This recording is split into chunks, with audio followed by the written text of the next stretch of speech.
But now on BBC Radio 4, a ghost story from the last days of steam. It's 1964, and Clive Swift and Lynsey Marshall star in Fridays When It Rains by Nick Warburton.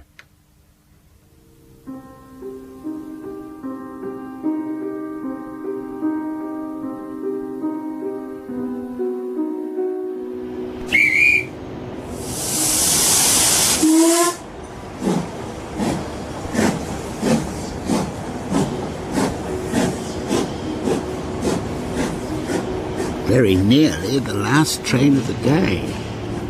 Last train of the working week, in fact. It's Friday, you see, and the station is gradually emptying. Nothing here but grime and darkness. Shops go dark and offices empty, but then, of course, other lights are lit and other people come out. The railway tavern just outside the station. There's a man in a corner sitting at a round table, his head propped sideways on his hand, staring at his empty glass. But even this dawdler will leave in time, heading for the last train on the last but one train. And then...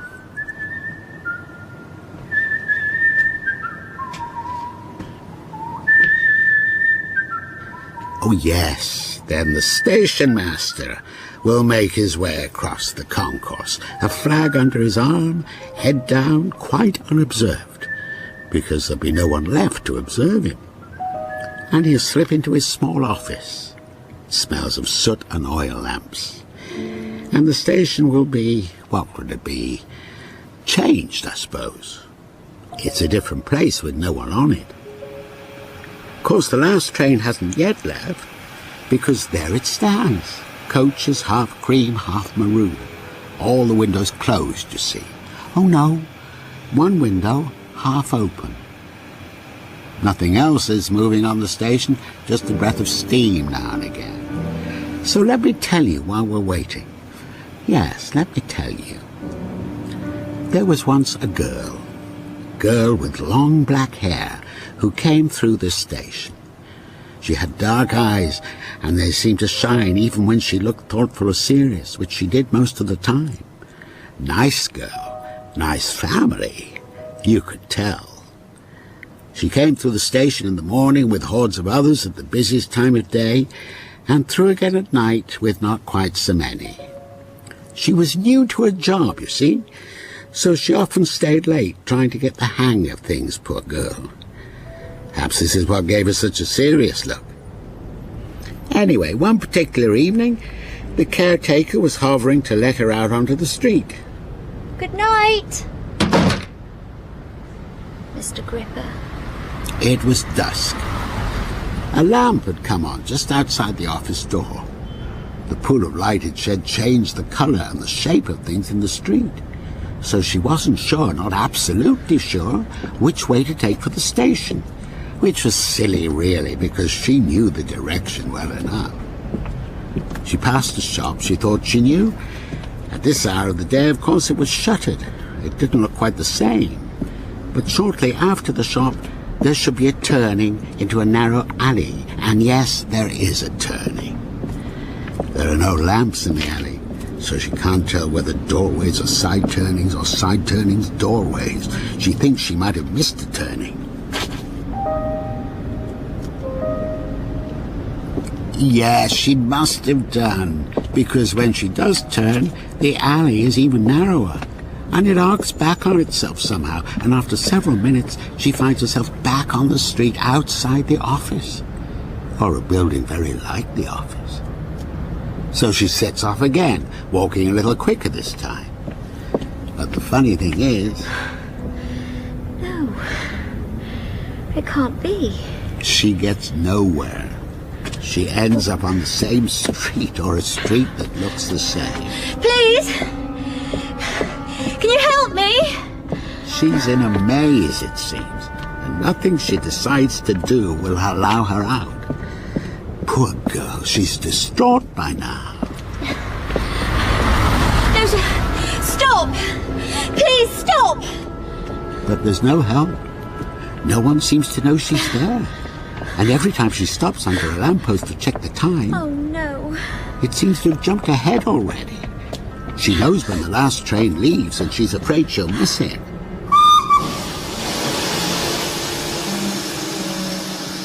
Station! There it was, quite suddenly and unexpectedly. It's too late now. The last train's gone. Or so she thought.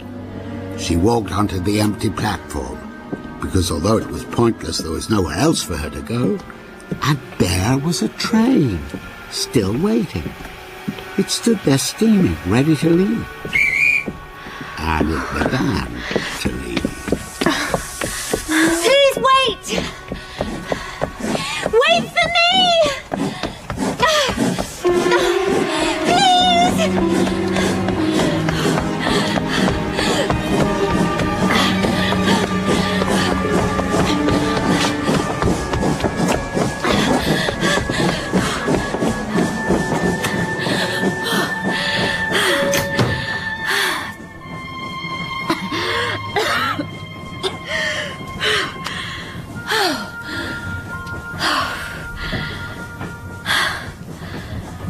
You were lucky. Oh, I'm sorry. That's all right. I didn't know. I thought I was alone. Not quite. Oh, you were lucky to catch this one. I believe it must be the last. Yes. I thought I'd missed them all. I thought so too. Then I found this one waiting. I'm not sure why. It should have departed ages ago. Yes. I'd given up hope. Are you all right, miss? Yes, thank you. I don't mean to intrude, but you're obviously upset. If there's anything I can do... No, really. Some tea, perhaps. I don't know if that's possible, but I can try. No, it's just running for the train. Thank you. I'll be all right. Well, if you're sure. I expect the anxiety didn't help. Anxiety? If you'd missed this one, I mean. Well, yes. You'd have been stranded. The strange thing is... Well, it's probably not at all strange, really. I probably just panicked, but I left work in plenty of time and then I got lost. Lost from work? Yes. I've only been at the office about a week and I thought I knew the way to the station perfectly well. It's not that far, but... Tonight, well, I couldn't find it at all. I kept going round in circles. Where was this? Lavender Street. Oh, well. Do you know it? A little, yes. All those streets beginning with L. Lavender, leather. That's right, Lorimer. Yeah, and they're all quite I twisted. never noticed that before, the beginning with L. I'm right, though. And all sort of running into each other. I'm not surprised you got lost. I couldn't work it out. Wherever I turned, I shouldn't let it worry you. It happened to me once. Did it really? When I first went to work round there, yeah. You know what I think it is?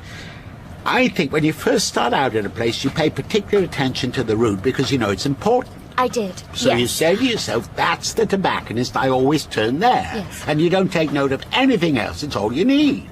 And then, when you come across another little street that has a tobacconist in it, you think, this must be it, but it isn't. And then you don't know where you are. Do you think that's what I did? Probably, as I say, it happened to me. I got lost, and that's what I put it down to. I thought it was me. I thought I was being so silly. No. And then I got a bit frightened. Well, of course you did. My nerves were in a rare old state when I got lost. It's nice to know I'm not the only one. Getting lost, I mean. Oh, no. People are always doing it, especially if they work round Lavender Street. I'm sorry, I'm talking away here. You probably just want to sit in peace. No, really. Collect your thoughts, and anyway, talking to strangers, well, it's not wise, not really. No. You're quite safe with me. No, I didn't mean you. I meant... Yes. No, it was a joke. Oh, I see. All the same, you do have to be careful. I know. And I am. I'm a very good judge of character. Who to avoid and what have you. Really? Well, you have to be these days, as you say. And I can tell you're all right. Can you? How? It's hard to say. You dress very carefully, for one thing. Do I? Yes. You can tell a lot from that. Oh, well. Anyway, I probably should keep quiet to get back to my newspaper. No, talking's helpful, really. If you're a bit upset, it takes your mind off things. Oh, well then. Really, I'm grateful. Talk as much as you like. Thank you. I will.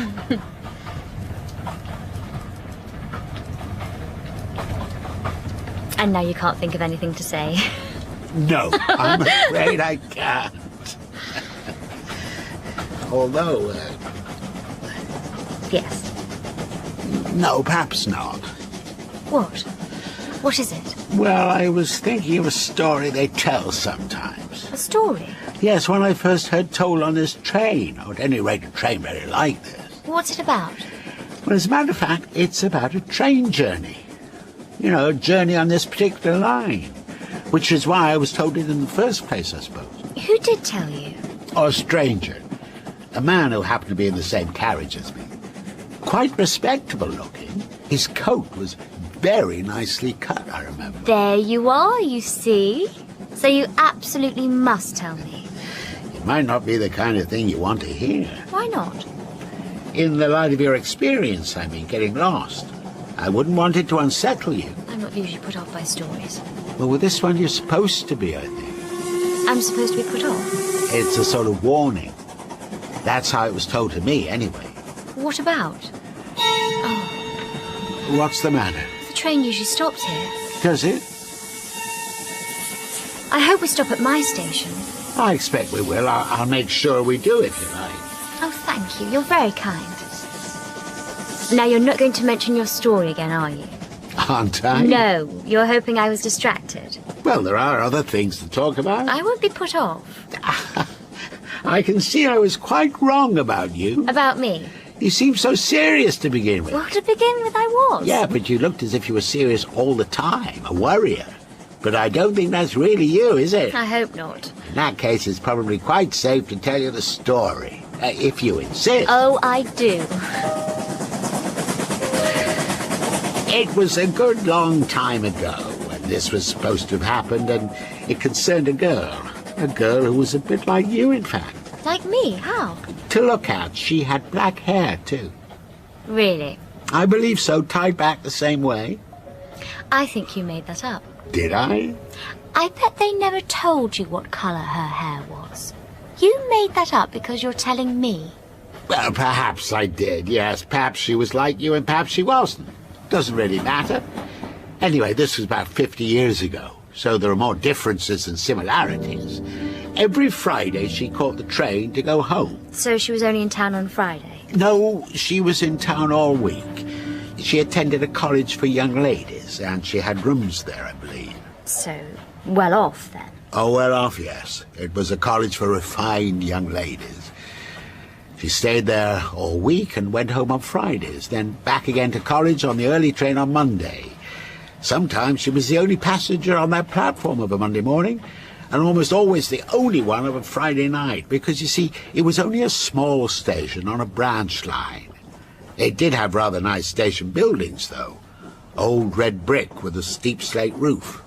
Station master's office, a waiting room with an open fire. It had a sign, a metal sign, for Bovril, and a wooden stand for milk churns. And now you're going to say it was my station. Am I? Where I get off.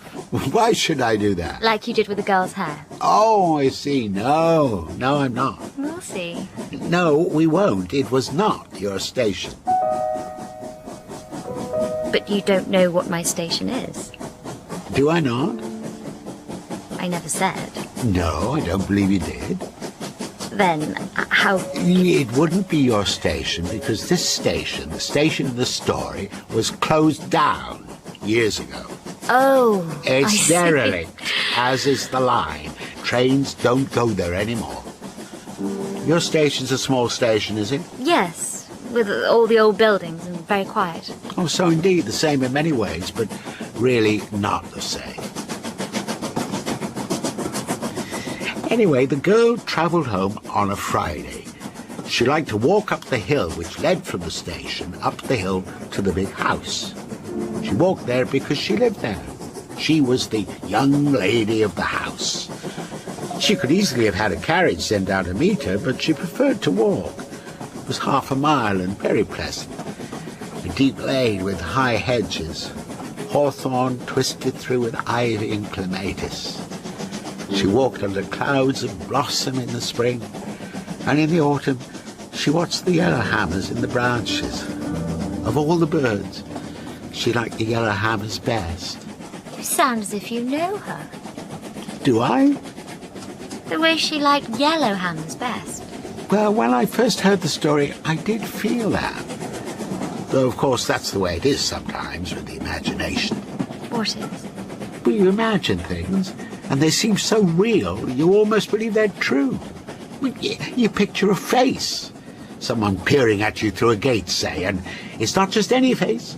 It's a real face, a face with a past, unlike any face you've ever seen before. Doesn't this happen to you? I don't know. I don't think it does, no. Are you sure? I always know if I've made something up or if it's real. Of course I do. And what about your way home tonight? You mean the train? I mean walking out of your office. You imagine you were going somewhere you were convinced of it. Well, yes. And you weren't. See what I mean? You have to be careful, or your imagination might actually change the world you take for granted. Shall I go on? Yes, please. Oh, good. So the girl would walk up the lane to the big house. Most days, but not all days. She wouldn't walk in the rain. When it rained, the house did send the carriage for her. It was agreed. She never had to send a message. On Fridays, when it rained, the carriage would be at the station waiting for her. A black carriage with wheels trimmed in red and a folding hood. How long ago was this? I told you, 50 years. I wouldn't mind someone waiting for me with a carriage sometimes. Oh, do they not? No, they don't. I have to walk, not down some country lane. I go past a factory and the Three Shepherds, and someone always calls out. You know how it is. I can imagine. Mind you, there were times the carriage wasn't there because the weather was uncertain or there'd be something going on at the house, and the girl had to wait at the station for about a quarter of an hour. She didn't mind that, though. She liked the little station just as she liked the walk. A bit lonely, though. Friday night on an empty station. Oh, it wasn't empty. I thought you said she was the only passenger on a Friday night. She was. Then who else? There was a station master. Oh, yes. You people do tend to forget the station master. They take him for granted. But the place has to be run, doesn't it? Yes. He was a young man, 19. And even though it was a tiny station, he did very well to be entrusted with the running of it at such a tender age. So she had someone to keep her company. You might think so, but it wasn't really like that, and this is the point. They never spoke. Why not? Why do you think? I don't know. Perhaps he was shy. Nothing to do with shyness, no. We're slowing down. Oh, yeah. I can't see why. It's too dark. We're approaching a crossing or another station. Yes. It's a station. We're stopping. Well, where are we? I'm not sure. I usually recognise all the stations. Not the last one. Nor this, probably. Well, there's nobody getting off. Nobody waiting either. What's the name of the station? I can't see. Oh, yes, it's something Thorpe. I can only see half the sign. Did you see anyone else get on the train? No, I don't think I did. Mind you, I was late arriving myself. I assumed there were others. Unless we're the only ones. I don't think that's likely. No. You were on this train before. Oh, was I? Yes, when you were told the story about the girl, so there were other people then. Oh, yes, there were. And we did stop at all manner of stations. I remember we did. And there must have been people getting off, because he was telling the story to 3 or 4 of us to begin with, but I was the only one left to hear the end. So the others never heard what happened to the girl? No, unless they heard on another occasion. I suppose that's possible. You'd better carry on. We might reach my station before we get to the end. Oh, my station? What happened to this girl? I have a feeling about it. Oh, yeah? I think she's in for a shock. Do you? That's what it feels like to me. Uh-huh. Go on then, am I right? Well, we'll see, won't we? You remember where she was? On the station, about to get into the carriage. So you assume. Well, you told me. That's what you said. On Friday, when it rains... The carriage comes, yes, almost always. But on one particular Friday, it didn't come. And a quarter of an hour passed, and it still didn't come. I knew it. So she had to keep on waiting. Yes? And that's where we'll leave her. Waiting. What? The one Friday in all the years she had to wait. But that's not an ending. You can't stop there. I have no control over it, Connie. This is the story as it was told to me. I can only repeat it. So that's the last we hear of her? No, that's the point where the other story starts.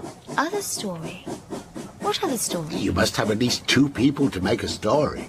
So this is the story of the young man, the station master. Now think of him, the son of a farm worker who's made his way up to station master, who makes a good job of it, who paints the neat little fence and sees that the troublesome catch on the waiting room door is oiled. He wears a fine suit, which he prides himself on keeping smart, and he has a gold watch chain across the front of his waistcoat. And he never spoke to the girl? He might have thanked him for showing him a ticket, but no more than that. But he wanted to, didn't he? You think so? I'm sure he did. You're right. But how could he? Here he was, the son of a farm worker, and there she was, the beautiful daughter of the big house. It's not shyness that opens up the gulf between them. It's class, the great gulf of class. They could still talk.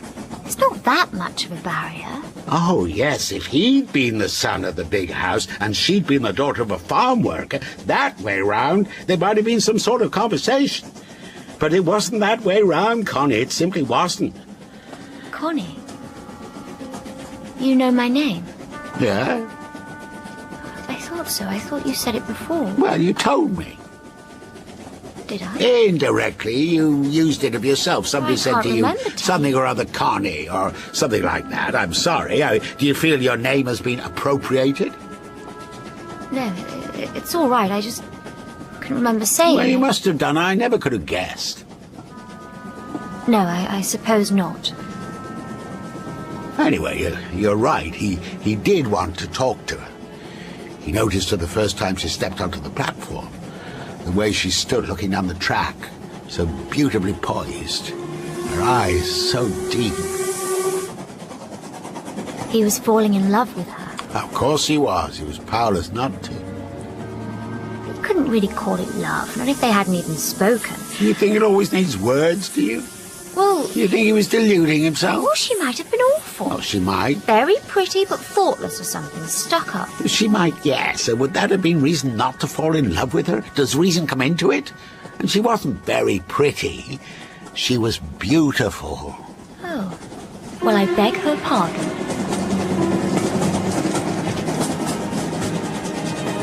So he watched her over the months, stepping onto the train on a Monday morning, stepping off on a Friday night, walking dreamily up the lane to the house, waiting. And then, of course, came the night of the rain, and no carriage. Perhaps you'd like to shelter in the waiting room, miss. And she smiled and nodded. So she came in, and he prepared the waiting room. He brought in coal and lit the fire. He put a kettle on and set a jam jar on the table with some late flowering vetch in it. It was nearly October. The sky was dark and streaked. The first leaves were starting to fall.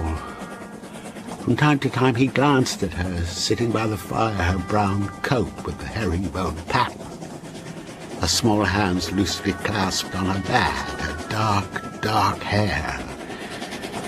And then he busied himself again, a smut on the window wiped, a drop more oil on the troublesome catch.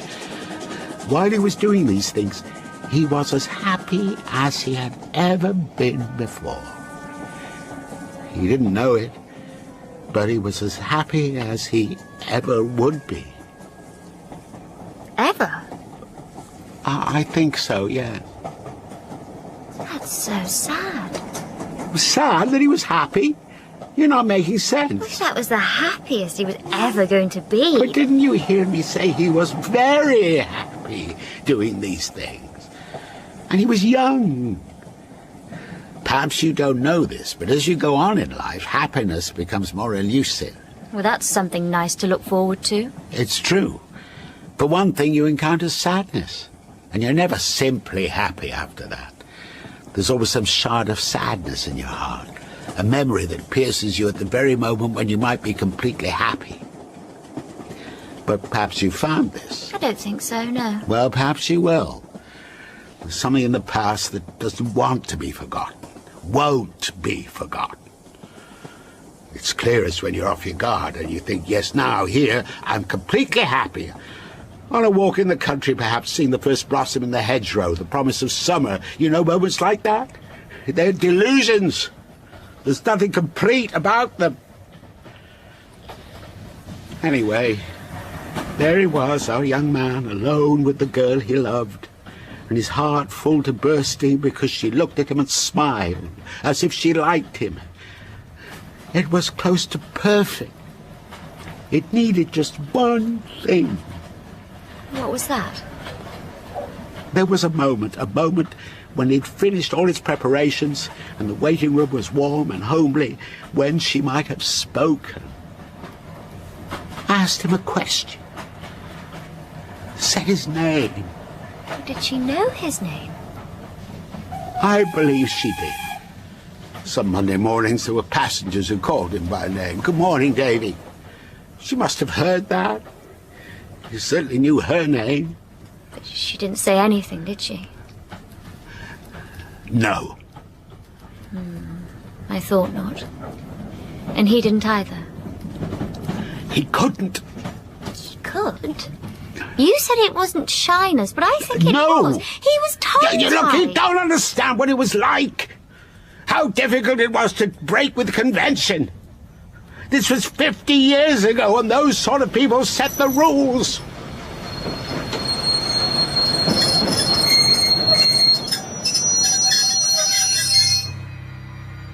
We've stopped again. Yes. I don't think it's a station, though. There's nothing to stop for. It's in the middle of nowhere. I'll take a look.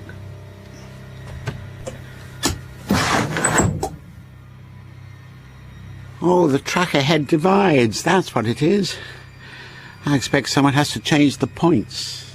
Let me see. You can see the tracks in the moonlight. There's only one set. Off to the right, look. The rails are old, so they don't show up. Oh, yes. And partly overgrown. I can see. But look at it. Nothing's been down there for years. I don't believe the points will have been changed in years either. I don't like this. I'm sure it's all right. Well, I'm not. And there's no one about, and no one else is looking out of the window, and I don't like it. What's happening? I really can't say. I'm not sure I believe that either. No? You know an awful lot, I think. Do I? Like where we are, and where we're going, and who I am, and... Oh, your name, you mean? My name. I can't remember telling you. Well, no, you didn't. What? I did know your name. Well, how? Who are you? I think we're moving again. So we are. And which track will we take, Connie? Where do you think we're going? I don't know. The old track, of course. What I think is that I'd like to go and sit somewhere else now. Well, you can't do that. Well, we'll see, shall we? You can't get into the corridor, I'm afraid. Let me out. You can get out on the other side, but of course the train's moving now. You'd be unwise to try that door. Unwise in any case. There's no one else on the train. What? We're quite alone, Connie. You fixed all this? Why? I don't know you. Why me? Because you caught my eye. Nice girl from a nice family. Because your hair is dark. Because it's Friday and it's about to rain. Because... What do you want? I wanted to tell you a story. Well, you've done that. Not quite. I haven't told you the end, have I? I don't want to hear it. Don't look at me like that. Like what? I don't know what... Oh, I know that look, Connie. There's no point pretending. Don't worry, it's only a tunnel.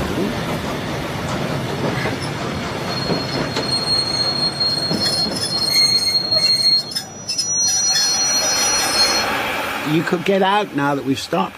Do you want to do that? Do you want to get out, Connie? I don't know! No. Sit still and wait. That's by far the best thing to do. What's that? The lights. What's happening? You can see what's happening. They're flickering, weakening to darkness. Please, stop this. Shh, it's only darkness. You don't like it because it's so close. You really can't see a thing, can you? But you know where you are, and you know I'm here because you can hear my voice. And if I stop speaking, you can still smell the soot from the tunnel walls. Otherwise, you might be anywhere, I suppose, at any time. I'm not afraid of the dark. If you're doing this to frighten me... Oh, you then... are afraid, yes, but you're also being brave. You have spirit. That's very good. What do you mean? I don't know what you mean. There. Light again. And all is as it was. Now, let me tell you the end of the story. If you think I'm interested in that... Well, you should be. It's the only way we're going to get out of here. How? How can you say... Listen. Listen.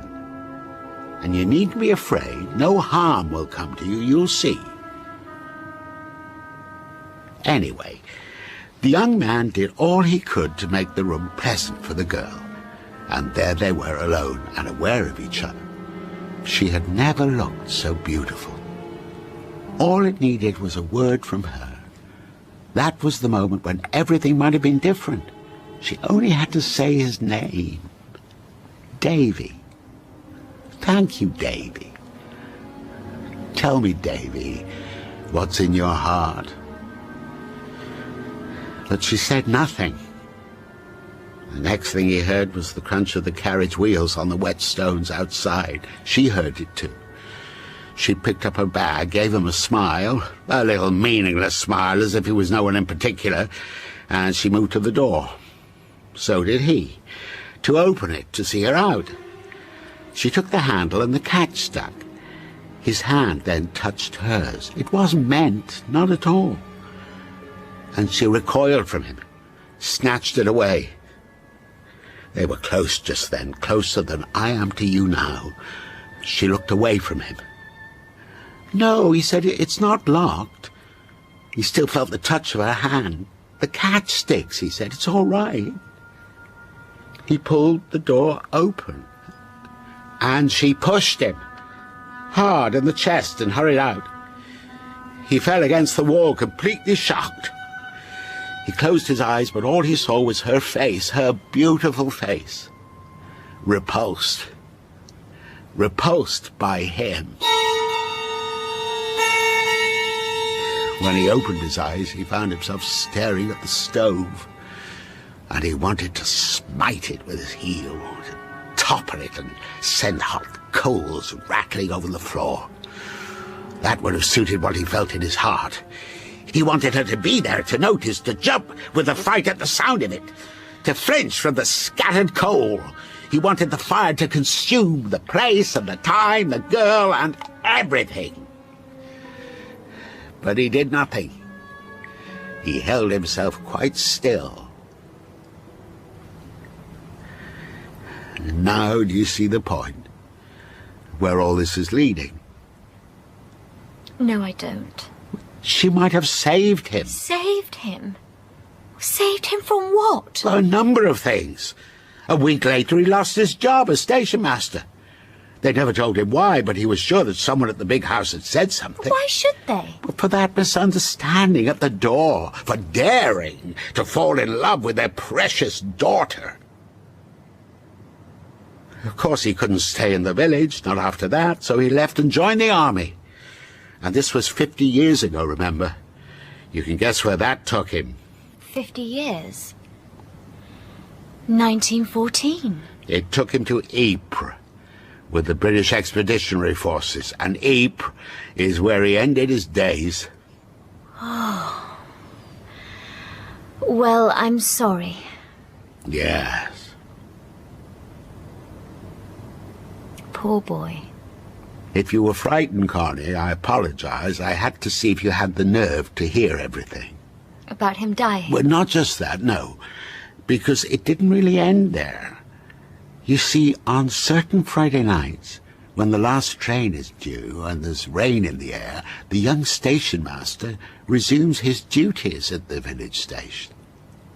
You mean... He has been seen. People have seen him. He waits for the last train from town for a girl to arrive and step down. Even when the line was closed, he could be seen on certain Fridays, no more than a dark shape against the dark of the trees, his face in shadow, the gold chain at his waistcoat, quite still, standing on the platform, waiting. And he's waiting to hear her speak? Waiting to hear her speak, yes. To say something friendly. I tested your nerve, Connie. I'm sorry for that. I didn't want to do it, but you can see now why I did. You knew the boy? He was my brother. I believe he waits in torment, Connie, unloved and unrecognized. And a single word from the right person, sound of his name, will bring that torment to an end, will mend his broken heart. Then he'll be able to rest. And that's why I'm here. We're clear of the tunnel now, and it's raining. There's moonlight when the cloud breaks. What can you see? We're coming into a station. A living station? No. The platform's cracked and grown through with grass. Would have understood, you know, if you told me all this from the start. Would you? I would have tried. You know what I'm going to ask you to do? I think so. If you do it, it must be because you want to do it. No other reason. If you'd rather stay on the train... I only have to say his name. Yeah. Davy. Yeah.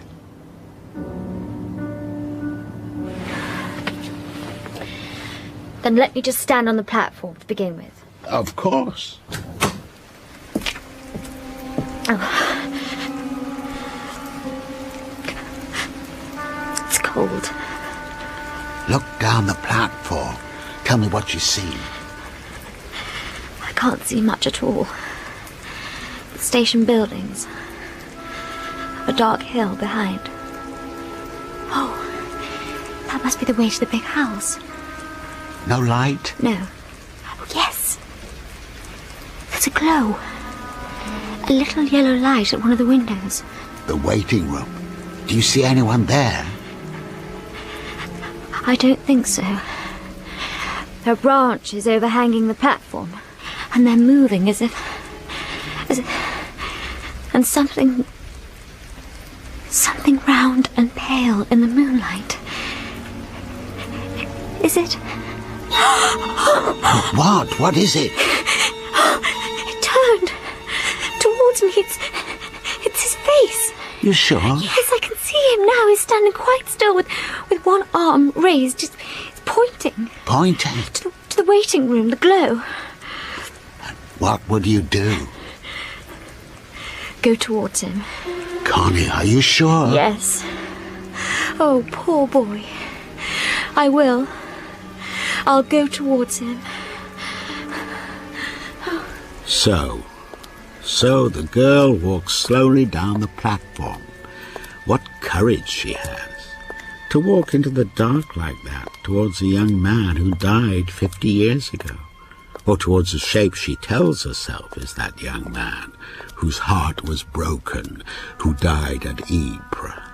So she's been told. How courageous and how foolish to believe everything she's been told. The young man had no brother, and he didn't die. He couldn't stay in the village, so he moved to the town. He lost his job with the railway, who had no interest in his broken heart. He never forgot the girl, her brown coat with the herringbone pattern, her smile, her dark, dark hair. How could he? He let 6 months pass before he took the train back to the village. She wasn't there. Time and circumstance weren't favourable, so he returned to town, sat on his bed in the narrow room above the tobacconist. Wait, he told himself.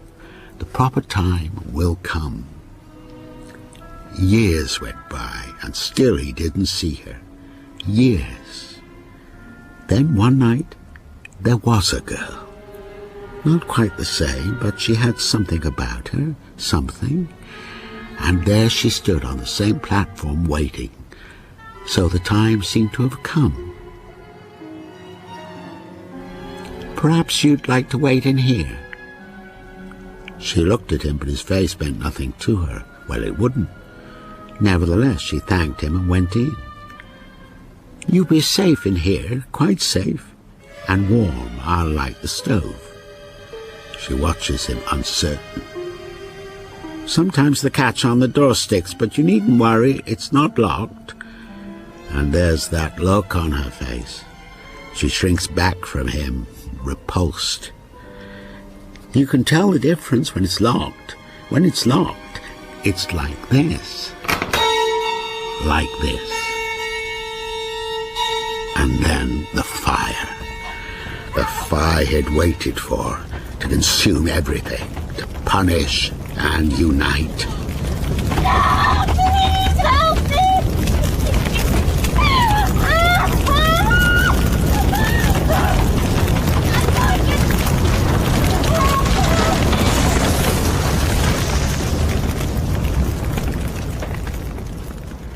Except that after the consummation, the man sometimes returns. On certain nights, he comes back to the station. He's been seen on the train. People have seen him, a figure quite unaccounted for. But he's there. When a girl steps down from the last train on Fridays when it rains, he's there. The man gets out of the train. There's like rain on his face. He can taste night on the air. Oh, this familiar place. He looks down the platform and sees a glow in the waiting room, where he had been so happy, or thought himself so happy. She'll have reached it by now. He walks down the platform to join her. Her name is Connie. The name is wrong, but otherwise there's something about her. A dark-haired girl, nicely spoken, nice family. Hello? Davy. You'll be safe in here. Quite safe. And warm. I light the stove.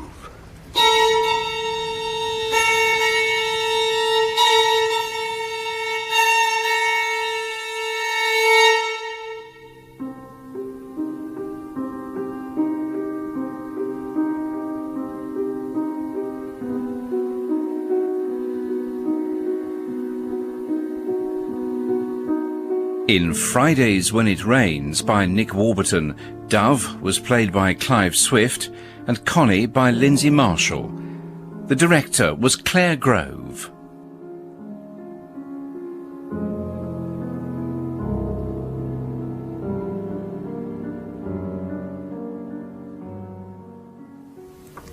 Well, next Friday's afternoon play continues BBC Radio 4's series of programmes about the Suez Crisis. It's set in 1956 in the privileged expat community of Port Said in Egypt.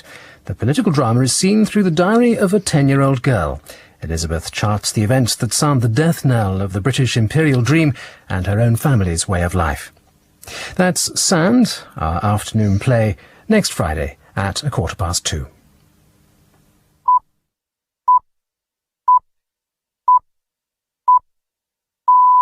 BBC Radio 4, the news at 3 o'clock.